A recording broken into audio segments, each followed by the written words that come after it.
Think of the most beautiful places in the world you'd like to see, and we're willing to bet some of them are in Africa. From the Egyptian pyramids to Tanzania's Zanzibar and Zimbabwe's Victoria Falls, from Namibia's Skeleton Coast to Ghana's Cape Coast, and from South Africa's Table Mountain to Kilimanjaro. Every year, tens of millions of international tourists flock to the African continent.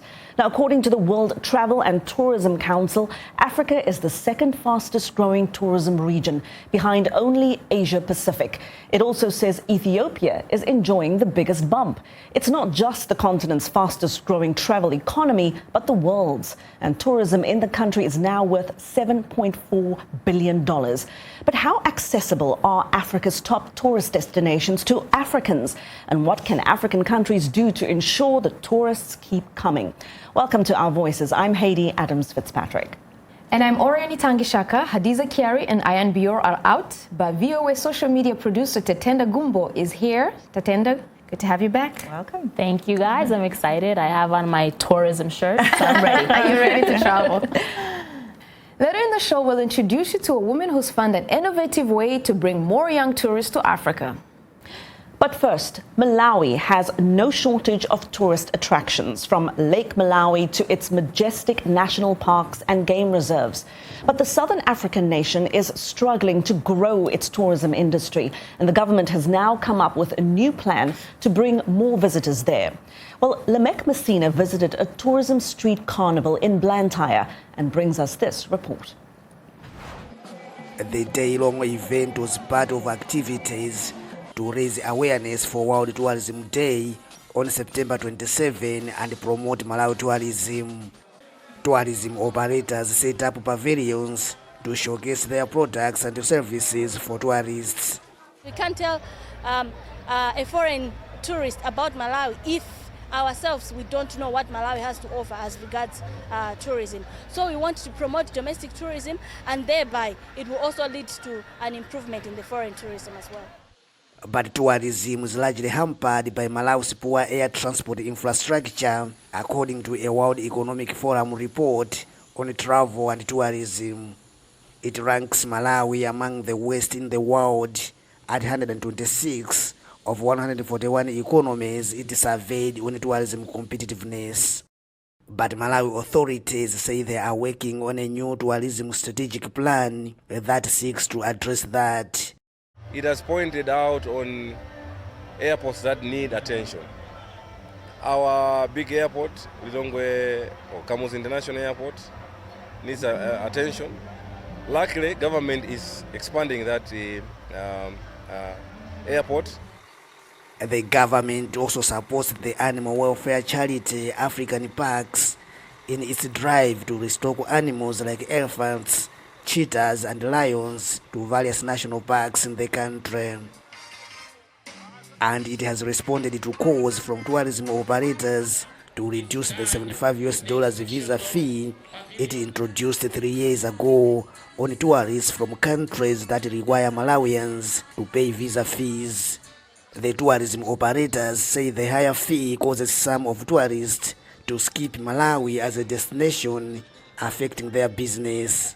The visa fee will be reduced from 75 to 50, which is much in line with what our colleagues in Zambia or Zimbabwe and other Tanzania are charging, so that we can level the playing field. Tourism operators are pleased. It shows that the government is committed. People, all the stakeholders in the industry are committed, and they are happy that we'll be having now more tourists coming in. Government authorities say these actions could boost Malawi's GDP by 7.7% this year. Lamek Messina for VOA News, Blantyre. Yeah, so I think that, the story for Malawi is very similar to many stories on the continent, that the infrastructure, the transportation is an issue, but they need the funding from the tourism industry to be able to fix some of these issues, Right. I mean, there's a really big tourism ecosystem that is on the continent. So you can see when countries have issues, political, social, whatever it might be, that affects it. So I think that's probably one of the challenges a lot of countries have when it comes to reviving or pushing their tourism sectors, that they have to factor all those issues in. And the benefits in terms of job creation, and we're going to talk about all those benefits around tourism in Africa with our first guest, Doris Voorfel. She's the CEO of the Africa Tourism Board, or ATB. She joins us now via Skype from South Africa's capital, Pretoria. Now, the ATB works to unite countries to declare Africa as one tourist destination. Doris, welcome. Tell us, why should Africa be seen as one tourist destination? Why not as a diverse set of countries, each with its own unique attractions? Well, there are 54 countries on the African continent, and these countries at the moment are promoting themselves. Each country has its own tourism board. Or we believe, as African Tourism Board, that Africa is not separated in countries. It is much more very diverse, presented in different regions. So you have, for instance, the East African savanna, you have the Nile Valley, you have the Limpopo Basin. So you don't talk about Africa on countries. It should be seen cross-border, into the different regions. And I liked from the story we just watched, I'm thinking on a continental level, if Africans don't learn to appreciate what they have already and to their African neighbors in terms of tourism, how would they benefit from the tourism market that they have? I'm thinking, are countries doing things interesting to attract each other in terms of within the continent, in terms of tourism? I believe a visitor to Africa also doesn't come to Africa to visit one country. He would like to visit different destinations, and he would like to travel from the north to the south, from the east to the west, and not be stopped by borders. So we see Africa has so much to offer at the moment. We only selling key destinations like East Africa for the migration. We are selling Cape Town. We are selling the Victoria Falls. And there are countries that are completely underrepresented, like many of the West African countries. Also, I think Malawi is a very good example. We have a new trend this year where Malawi is coming up with a new introduction of the Big Five in their game park. So there is much happening. When you travel to Africa, you don't stop in the Southern African region. You would like to travel then also to other destinations on the African continent. So Doris, I want to know, you're talking about people coming to the continent and you guys are marketing regions, but how easy is it for people to travel within these regions if that's the proposed plan? Can I get from East Africa to West Africa easily if I'm a tourist? Yeah, I think that's a very good point that you're raising. I mean, the African Union worked on they launched a new kind of a concept, a single African air transport market, where they now start making intra-African tourism much easier.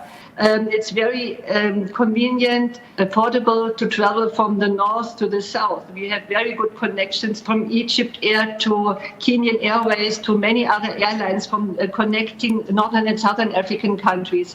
But there was always and still is a challenge from traveling from the east to the west. But as I said, with this new launched concept, the SAATM, the African Union tries to solve this issue. Doris, are there any trends that excite you right now in the tourism sector on the continent? And are there any trends that worry or concern you? Well, there are some very beautiful trends in the tourism market. For instance, that there is such an improvement in the MICE sector on the continent. In 2018, there was a rise of about 16% on MICE sector tourism. And the number of major events also confirms this. So we have, for instance, in this year already confirmed the Aviation Africa Summit, Africa CEO Forum, Transform Africa, many others. So that is a very, very nice trend that we like to see even more extending. But we also have our Ghana welcomes in this year the African diaspora with celebrating the Year of Return Ghana 2019 events. And I've seen their calendar. It is really exciting. Music, concerts, and so on, where they promote this beautiful idea. So we have also Kenya launched Magical Kenya. Also many projects in their countries where they also introduced additional to Kenya Airways, they now have another route, for instance, between Nairobi and New York City. So these are very nice trends where we see that we are spreading out into our source markets in Africa. Where we also would like to see a trend is security and tourism promotion. For instance, we had so many incidences on the continent. We can see that some of the countries, they suffer because tourists are scared to travel to countries. And we are responding with that, with kind of security and safety issues that we have to face here and which we have to address.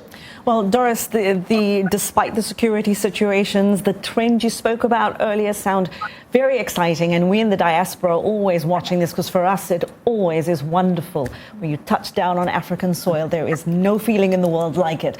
So thank you so very much for speaking to us. That is Doris Wurfel. She's the CEO of the Africa Tourism Board, or ATB. We do thank you for your time. Thank you. So what do you think? How can Africa become more accessible to African tourists? Join the conversation on social media. You'll find us on Facebook, Twitter, and Instagram. Our handle is at VOA Our Voices, and you can use the hashtag VOA Our Voices. We're also on WhatsApp. That number is on your screen.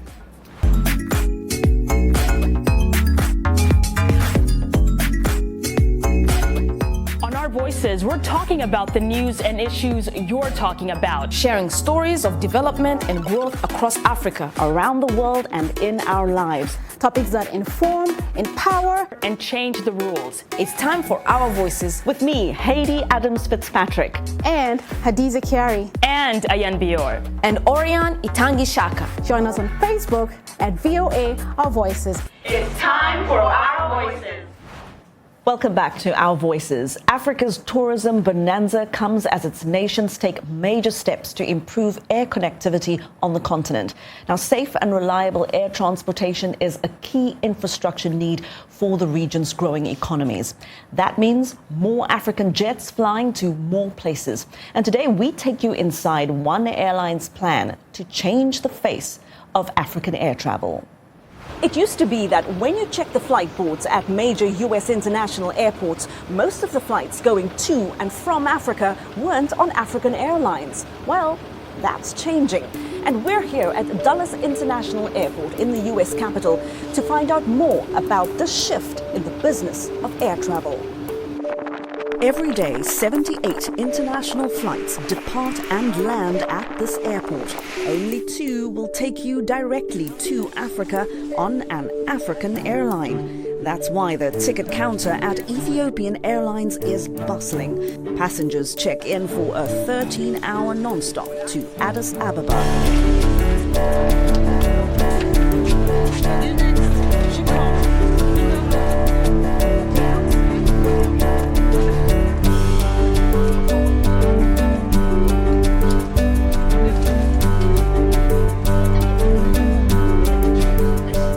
Destination today is Johannesburg, and chose Ethiopian Airlines because it was very reasonable, and also the service has been absolutely fantastic when we've flown it previously. I've been using Ethiopian Airways to other destinations like to Nigeria, South Sudan, Rwanda. I've also used Ethiopian Airways on international flights. My family is based in Washington, D.C., so Addis Ababa has become another home.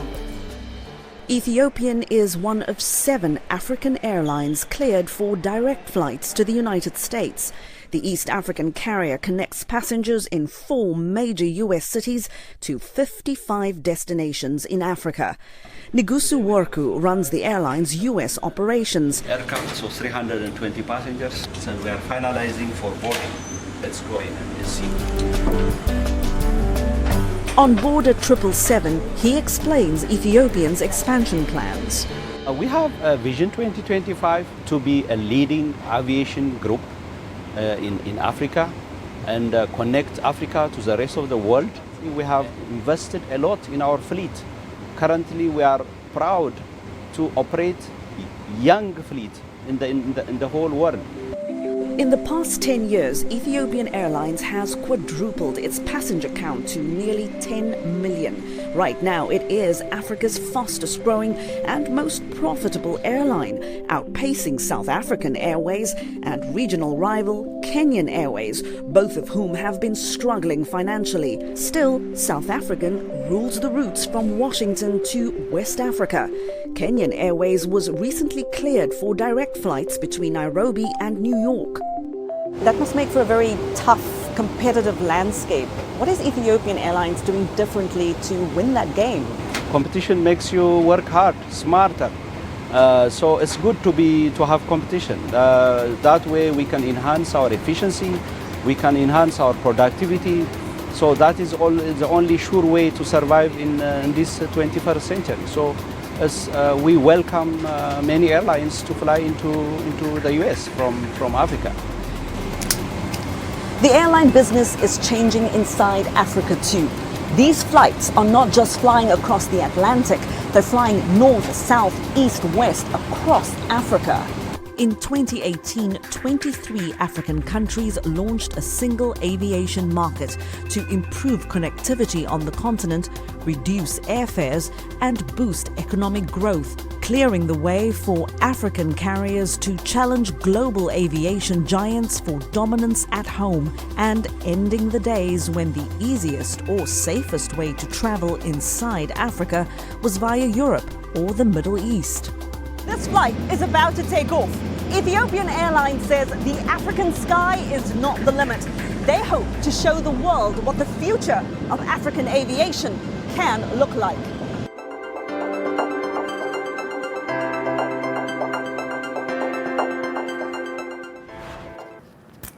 Thank you for that story, Haiti. I personally travel ET, and they're just my favorite. You know, just remembering the recent crash, though, you know, analysts say they're going to bounce back, and it's my hope, you know.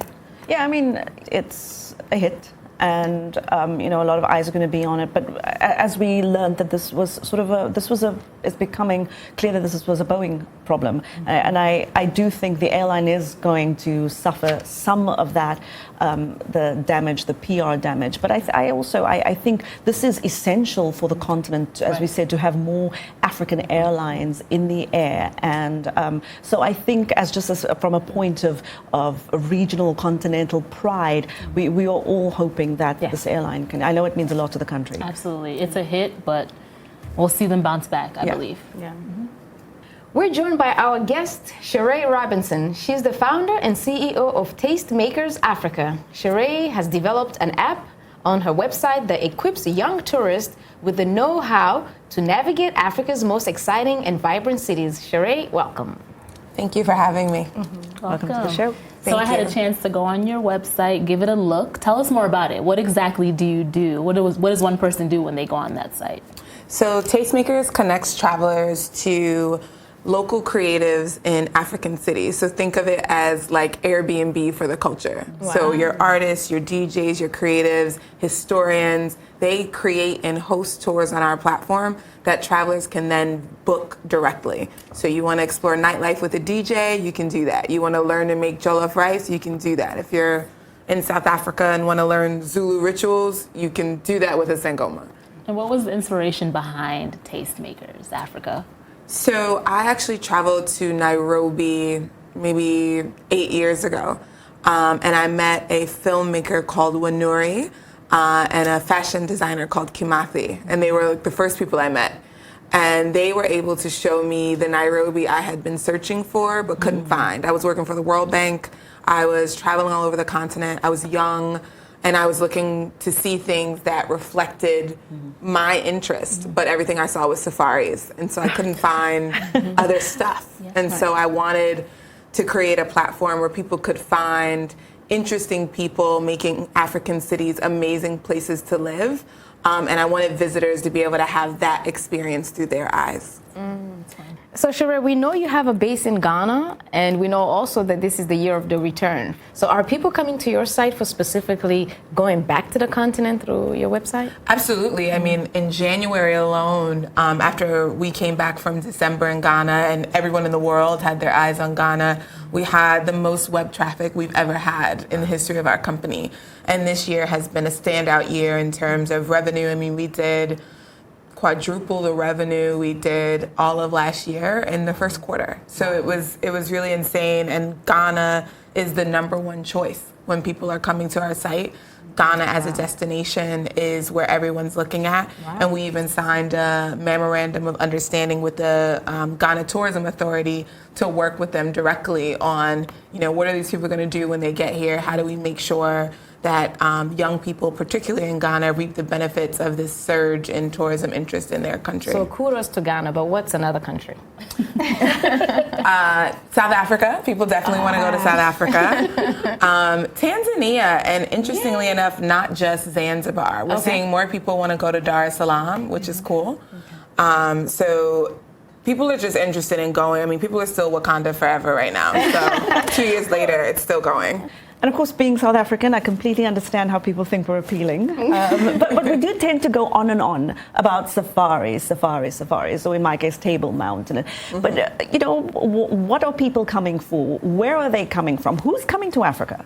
So we're seeing 88% of our bookings come from Africans in the diaspora. And that means African Americans, Caribbean Americans, third, fourth generation Nigerians who haven't been home yet. So we're just seeing Black people in America all going. They're not going just for safari. They're going because they hear Afro beats on the radio station in New York City. They're going because they're going to college like I did at an HBCU, and they're wanting to know what it's like where their friends are from. They're going because on Instagram, their favorite Instagrammers and rappers and everybody else is posting, their photo in Kente in Ghana. So you're seeing a pop culture influence from the continent, specifically in art and music, that's helping Africa become more accessible in the minds of people, particularly millennials. And so they're coming to touch those things in real life, in addition to the sort of historic, heritage-based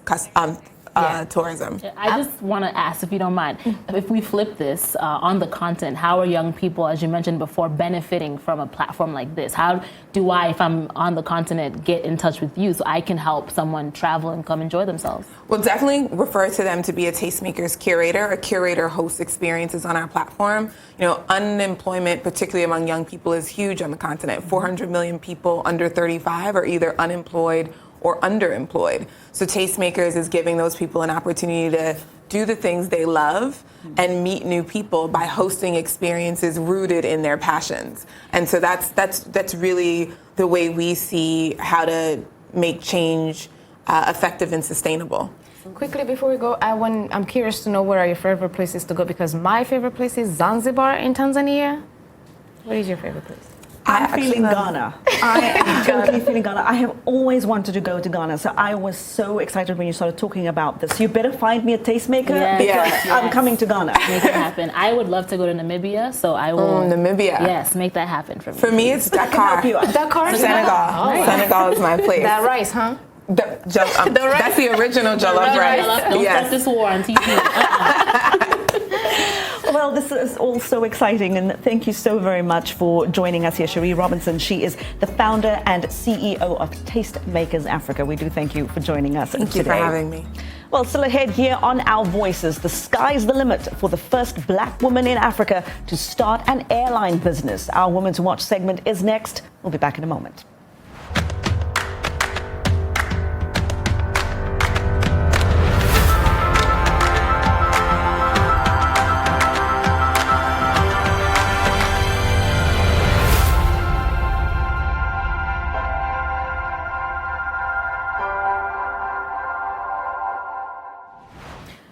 Welcome back to Our Voices. In case you didn't know, African women are globe-trotting across the continent and around the world. We highlight them in our Women to Watch segment.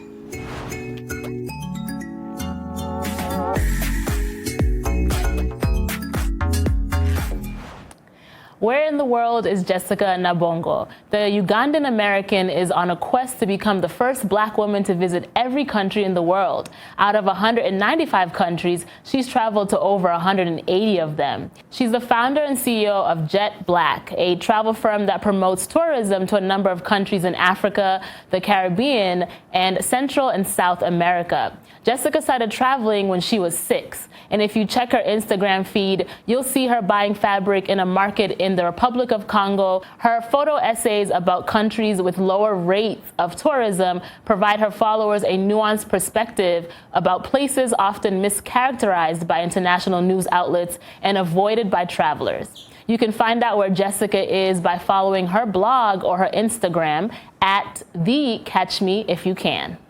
Caesar Msimela is the recently appointed CEO of South African Airlines' SA Express. She also has the distinction of being the first black woman in South Africa to start and own an airline, Fly Blue Crane, in 2015. Now, although the airline is no longer since September 2017, Msimela's list of accolades includes being the first black executive vice president of South African Airways, as well as the first woman to make it onto the International Air Transport Association, or IATA, board of governors, and she was listed as one of Forbes magazine's most powerful women in 2011. Msimela says she is not surprised that Africa ranks as having the largest number of women within the global aviation industry, saying it is still challenging for women and there is vast room for improvement. We need more women pilots and technicians and women in key organizational positions.